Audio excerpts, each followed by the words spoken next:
TraderCobb Crypto Podcast. G'day guys, TraderCobb here. Amazing guest on the show today, Dr. Yasmin Altwaijri. I'm really interested to hear what she has to say. Thank you so much for being on the show. Can you tell us a little bit about yourself there, Doctor? Sure. I'm an epidemiologist and a senior scientist working in the research center at King Faisal Specialist Hospital in Riyadh, Saudi Arabia, which is a research center that's affiliated with a tertiary care hospital. This is completely fascinating to me. A scientist in Saudi Arabia. What's happening? How did you get here? And what's your mission? You have no idea how many times I get asked that question. I'm sure. So, as an epidemiologist, what we do in epidemiology, it's a quantitative science of public health. So we do research where we collect information about people who have diseases. So we have data and we gather data and we analyze the data, look at disease trends, try to understand why certain groups of people have diseases versus other groups of people. So data is our medium. And I came across about a year ago someone who's looking at health applications on the blockchain. And the way they were describing it sounded to me as a researcher like it was this massive longitudinal research project, because you have all of this health information being placed on the blockchain, and then you follow people up with time, and you potentially can understand when diseases happened. Yep. And why they happened, and then you can then also know how to prevent disease and start intervening at some point during their life.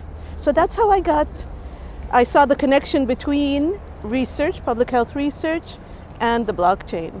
And I mean, there's so many areas that healthcare is coming onto the blockchain, and the space is morphing and transferring into something that's really big. For example, there's some projects that I've spoken to that are looking at genome sequencing on the blockchain. Mm-hmm.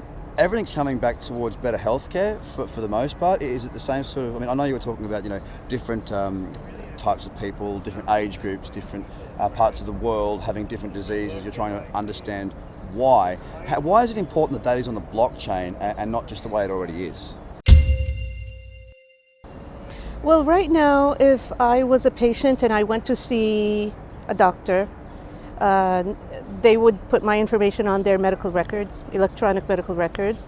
Then I would go see another doctor in another clinic, or I might travel to the US and see someone here. There's no way to combine. Yeah. And plus, as a patient, I wouldn't have ownership of that data. So this would allow me to have complete ownership of the data, plus it would allow us to combine the results or the information into one large database, basically. And right now in Saudi Arabia, there's a lot of excitement because we're going through a transformation. We're trying to transform and improve everything. Yeah, it's amazing. In our life, in the way things are being done.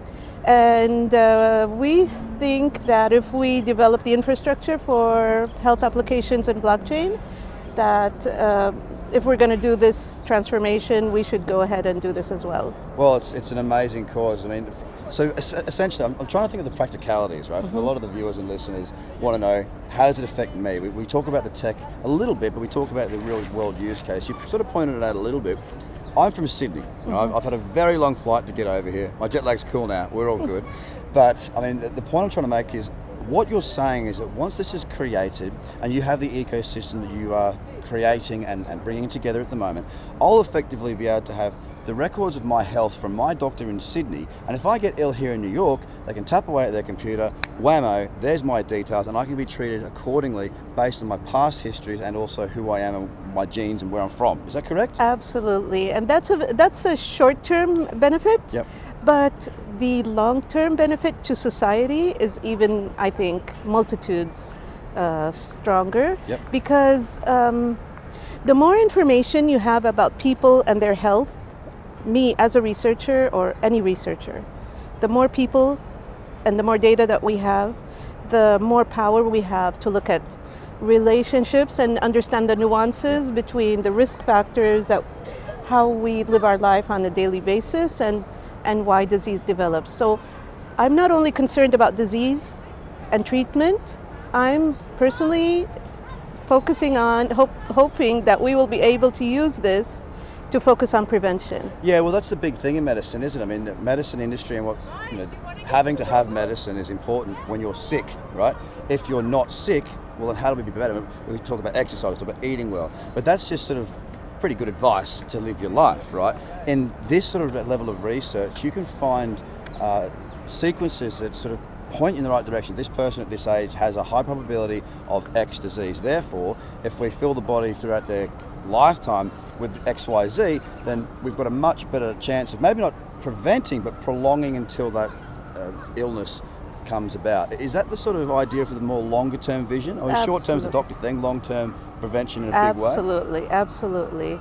And we can also do interventions by, trying to identify people who have certain risk factors and develop these verticals into the blockchain that can help isolate those people who have these risk factors and try to come up with solutions specifically and targeted for them. So it's almost like precision targeted therapy. So what's the benefit then? You said about you not only the health aspects, but the ownership of your identification and your records. How does that benefit me as a human being to have ownership, so to speak? I mean, am I going to benefit from that in a financial way, or is it through a security way? Is it through so people don't take it the wrong, can't access the information for bad? How does that better my life, having ownership of my data?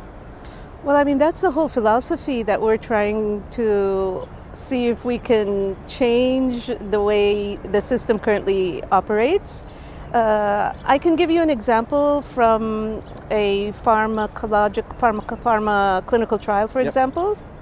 I could, if my data is on the blockchain, and there's a clinical trial that's suitable for someone with my type of illness. Yes. They could get permission from me to use my data, and I would allow them, and I would be compensated in some way. Okay. So this now is, I have full agency over that data versus the way it is right now, where it is the medical institution or the health institution that controls and has the full ownership of that data right now. So right now the health industry, whoever that, somebody owns my medical records, and they're selling them on to big pharma companies. They could. And they're making money off of my records, and I'm not getting compensated at all. How does that actually, how did that come about? Why? It seems so strange that somebody can have something that's me and own that without me even knowing that that's being used.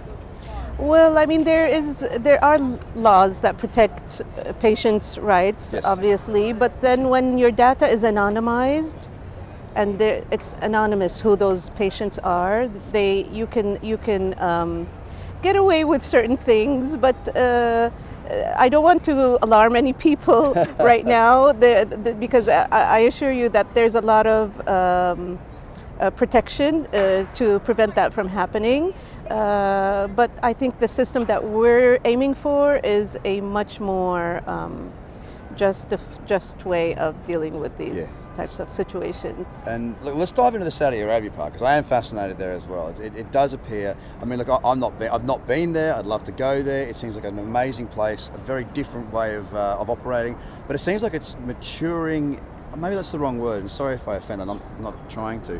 It's like it seems like there's a resurgence towards a much more modern society where there's a lot more rights and freedoms, and you seem to be championing that in a big way. How positive is the space towards blockchain technology and the crypto assets marketplace? Because we do know in other parts of the world they're scared of it, they're worried about it, they're not educated about it. Is Saudi Arabia fairly open to this? Are they looking to become a market leader, or whereabouts do you think that they are at the moment as a country? I think so. We've got the public and the private sector. So and the biggest players, I think, in the field are the public sector. They're very keen to be market leaders in this space, but I would say that they're being very cautious, and they want to understand the ecosystem, look for some pilot studies or case studies where there's been some successes before incorporating it or adopting it fully. And maybe in the health sector, that's what we're trying to do. We're trying to do our own pilot and see how we can probably maybe be players in promoting or leading health applications of blockchain in this space. And is it big in Saudi Arabia? Is there a lot of companies that are working in the blockchain space? Is there events like Consensus in Saudi Arabia? And is there a big public education campaign or understanding? Are you proactive as a generalized, the whole nation as a whole, or is it fairly niche at the moment? It's still niche. Joe Lubin visited Saudi Arabia in January. There was a JV signed with SDC, which is our big telco company and one of the largest in the region, and so there's going to be a lot of news coming out, I think. Oh wow! So it's really that's fantastic. We've got Joe coming up on the show in a couple of weeks, which I'll actually speak to him about that, because I find that I'm fascinated in different parts of the world how they're taking part. Because obviously it's an international world, and this is the whole point of the blockchain. Absolutely. We no longer want to have these borders. We want to be a seamless society, and the blockchain allows us to do that. And especially, medical records, one way of doing it. I think one of the things that is important to maybe illustrate is here's a female from Saudi Arabia who's a scientist, and yet she's interested in blockchain, and she can actually build something on the blockchain. And this is just an example of the decentralized nature of the blockchain and how people, different developers around the world, can all be part of this emerging decentralized network. It's very exciting, very, very exciting. I mean, your journey into blockchain, why the blockchain? Like, what was it? Everyone has their moment, right? I had my moment where you start to look at it and you go, okay, this is beyond Bitcoin. It's an interesting technology. Obviously, you've been a scientist, so you're quite privy to the technology side of things. Very different worlds that sometimes come together. What was your aha moment that you realized, you know what, this needs to be done. It's a perfect fit. Let's go get into it. I never was into the cryptocurrency aspect of which is blockchain is the infrastructure for. So when I heard about the potential applications of blockchain in the various industries, it started with fintech, and then the health sector started adopting it or trying to see applications in health institutions, whether it's supply chain or drug supply chain, and that was the aha moment when I saw that this could mean major public health benefits to large numbers of people. So why not become part of the change and do something that can benefit a large number of people? Yeah, well, it's fantastic, and it's a lot of people are having the same sort of internal conversations, which is really important. And the good thing about it, we do have the capitalist side to it. There definitely is that, and that's always going to exist. And you kind of need to have that to bring people in.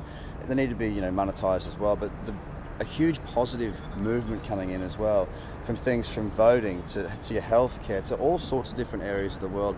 And it's fascinating to work out how it actually fits in with the blockchain. I'm not a tech person. I'm a trader. I'm an investor. So I'm learning constantly. And as I interview people such as yourself, I part of the fun is I'm actually asking questions that I'm interested about, and you guys get to listen and learn about it. But from your point of view, with the healthcare sector and with the project that you're working on and how you're doing it at the moment, what's sort of hindered, what's holding you back, if anything, and where have you gotten to with this specific project that you're involved with? I think it's the challenge is going to be explaining how this is the return on investment is. And we're still trying to quantify that, and we need to make informed decisions and I know there's some aspect of it is going to be us, just experimenting, but eventually we're going to have some proof of concept that we can use to convince our policymakers. And so you're looking for more of a government-backed project as opposed to going to a crowd fundraise? Exactly. And do you think there'll be support? I mean, obviously, it's very hard to say because you need to, as you just said, bring it together and suggest to them why it's important for them. Will it be the financial outcomes that they're looking for, or will it be more about, let's first look at how we can help the Saudi Arabian people and move from there, or do you think it's a bit of both? Where do you think that the government sits in that sort of, in that way up between capitalism and helping people? So we're very lucky, because at this point in time, the government is looking for things that will make a difference in people's lives. Yep. There's even several programs that are being initiated as part of the Vision 2030 program. One of them is the Quality of Life program, which aims at improving the livability of cities. And there's huge investment in that program, in the billions of dollars. So the potential for being able to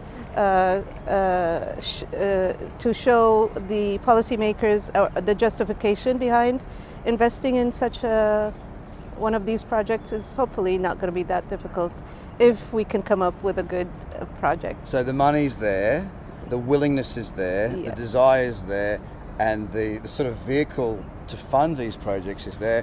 It's up just to you to bring the pieces together to make it attractive for them. Is that more or less where we're at with it? Basically, and I hope we can do that. I hope you can too. How far away do you think you are? I mean, are we close? I'm excited by the whole. For me personally, that understanding and use of my data is important, very important to me. As I've learned more about that, now I realize, wow, this was something I didn't even think about, that now I understand it. I want control of that. And also the use case for an individual, which is I'm in New York now, I come from Sydney. If I do get ill, it's a big hassle trying to explain to them where I'm at. What if I can't talk? What if I'm, nearly dead? What if I'm out? How do we communicate? How do we make that work? So, that aspect of it's really, really fascinating. So I want to know how close you think you are to having all the pieces together and what might be missing so that you can actually get the work. So I'm just like you, Craig, I'm not a technologist. Yeah. But while I was here, I was talking to developers who are interested in this space, and I also am with some colleagues of mine from Saudi Arabia, and we have had several discussions and meetings. We're definitely going to start. How it pans out and how soon it can how we can have a mature product, that's something that I can't predict right now. Yeah, of course, fair enough. Well, look, I wish you the absolute best of luck. Thank you. Is there anything else that you wanted to say while we have you? Thank you so much, and I hope we'll meet again soon and be able to talk about how impressive Where you got to. Yes, our product is. It's been an absolute pleasure having you on the show, Dr. Thank Yasmin. Thank you so much Thank for your you so time. much, Craig. And so much good luck to you. Thank you. Anything we can do, let us know. I will. Thanks very much, care. guys. TraderCobb Crypto Podcast.